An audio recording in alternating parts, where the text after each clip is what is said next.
Ladies and gentlemen, good evening. This is Jesus or Muhammad live.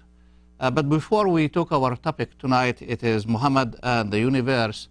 As you heard yesterday, the Christmas, Middle Eastern Christmas, the Eastern calendar of Christmas, in the city of Qina, the governorate of Qina and the city of Najah Hammadi, there was something happened there.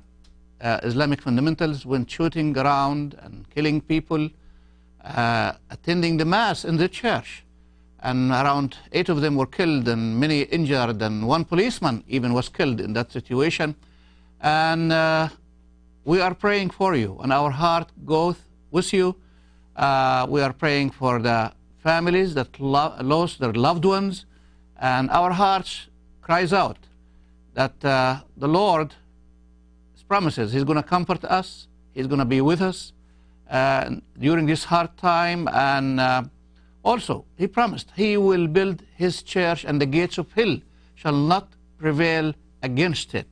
This is a promise from Jesus that He's going to protect His people and His church. When I say His church, His people in Egypt. Really, this has saddened our hearts. And before that was also a church building in one of the suburbs of Cairo, Al-Khalifa, Hayy Al-Khalifa.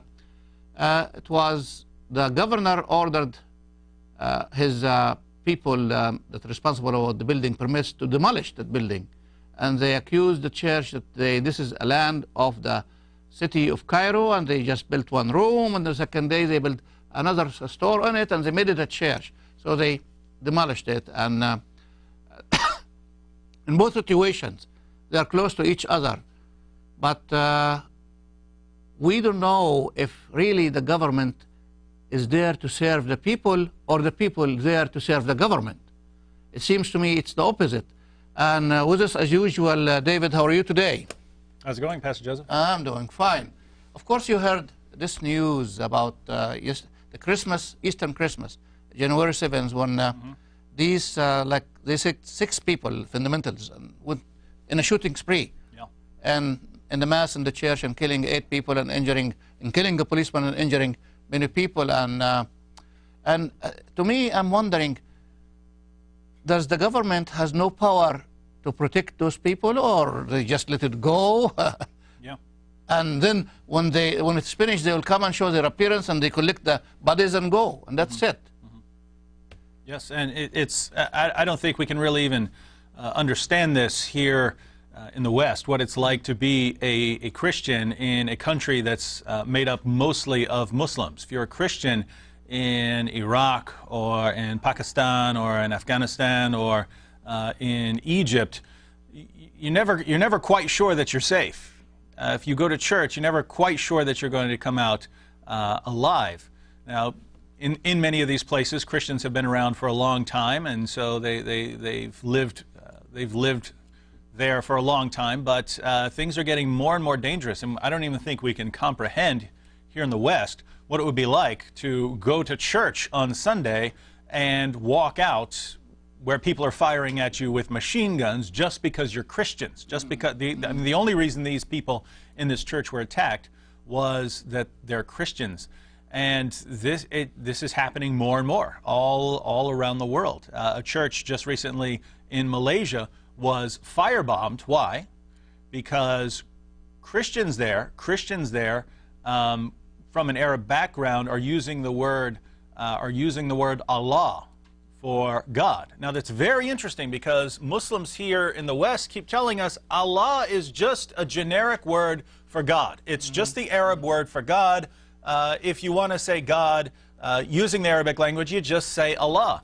And what we find is that in Malaysia, Muslims want to kill you if you're a non-Muslim and you use the word Allah for God, because they understand it as referring to a specific God, much like in the Old Testament we would use the word Yahweh for the one true God. And they don't want anyone even using this word, and they want you killed if you use this word. So we get very different perspectives depending on whether we're in a Muslim country or we're in a Western country where Muslims want us to believe that Islam is peaceful and tolerant. But just think about this, and this really kind of ties into our topic. Today we want to talk about Muhammad and the universe. So Muhammad's view of science, what Muhammad said about the structure of the universe and so on. But why do we want to talk about Muhammad, what Muhammad claimed about the universe? It's because we want to know whether Muhammad was a true prophet. And so Muslims claim that we know Muhammad was a prophet because of his amazingly scientifically accurate statements. So we're going to look at that because this is the most common argument for Islam in the world today. We know Muhammad was a prophet because of his great arguments. Before we enter to our topic, I have some pictures from Najah Hammadi, and I want the technician just to begin showing the killing in the city of Najah Hammadi in the governorate of Qina. So الإخوة التقنيين يحطون لنا الصور بتاعت نجع حمادي الحوادث اللي حصلت في مدينة نجع حمادي في محافظة قنا، حيث هجم المتزمتون المسلمون على الكنائس، كنيسة قبطية، في أثناء الاحتفال بعيد الميلاد المجيد. And they begin shooting people just for the sake of shooting them because they are infidels. They want to end something called Christianity in Egypt maybe. But as I said in the beginning, we believe that Jesus is the protector of his church. Jesus is going to protect the people in Egypt. Jesus is going to bring salvation to the people of Egypt. And I know from my knowledge that there are many Muslim people in Egypt seeking the truth, and they also believe in Jesus Christ. But we stand against all kind of violence, just killing people for the sake of killing them, killing people because they are different than me, killing people because they believe in another belief. It's not Islam. And Islam thinks that they are superior, so they have to get rid of everybody else. So Islam has to cover the whole universe. And I know that the strategy, but we believe that our God, he is a powerful God, can take care of situations beyond our understanding, and God is going to protect the people in Egypt. There are some more pictures about the city of Cairo. There was a building there.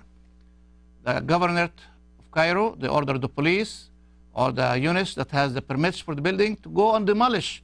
This building is a part of a Orthodox church. It's used, I believe, for social services. And they just went ahead and they said, no, a man once upon a time, he just came and he built a room in this land, it's not his. And later on, he built another room on the top, and the building became a building, but it is not really yours. It is the land of the governorate of Cairo, so we're going to demolish it. And they brought all the huge forces, security forces, to stand by so nobody will fight, and they demolished the building. As I said in the beginning, is really the government serving the people in this situation, or the people serving the government? Like what's happening in Iran also, we saw all of these. People are run over by cars. This is the kind of, I don't want to even bring democracy in this issue here. I'm just bringing humanity. This is humanity?